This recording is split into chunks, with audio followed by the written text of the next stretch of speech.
Welcome to the Tech Egg. Don't get scrambled. Enjoy the video.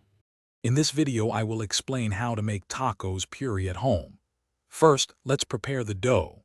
You'll need 1 cup of all-purpose flour, a pinch of salt, and 1 teaspoon of oil. Mix these dry ingredients, then slowly add about 1/4 cup of water, kneading for 5 to 7 minutes until smooth. This resting period is crucial for a soft puree, so cover it and let it sit for at least 30 minutes.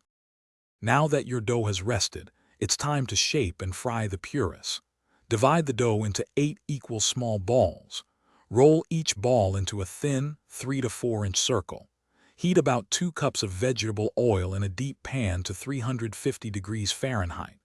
Carefully place 1 puree in the hot oil, pressing gently to help it puff up. Fry for about 30 seconds on each side until it's beautifully golden brown.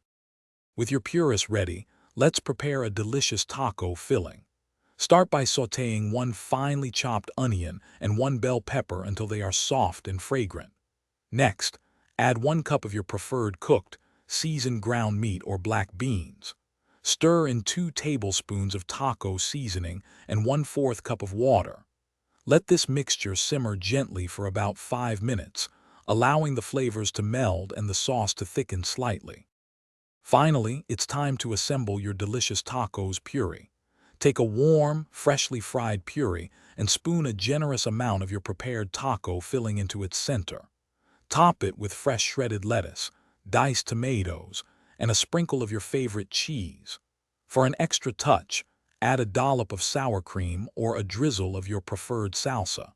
Serve these delightful homemade tacos puree immediately and savor every bite. Thanks for watching. Consider subscribing if I helped unscramble your problems.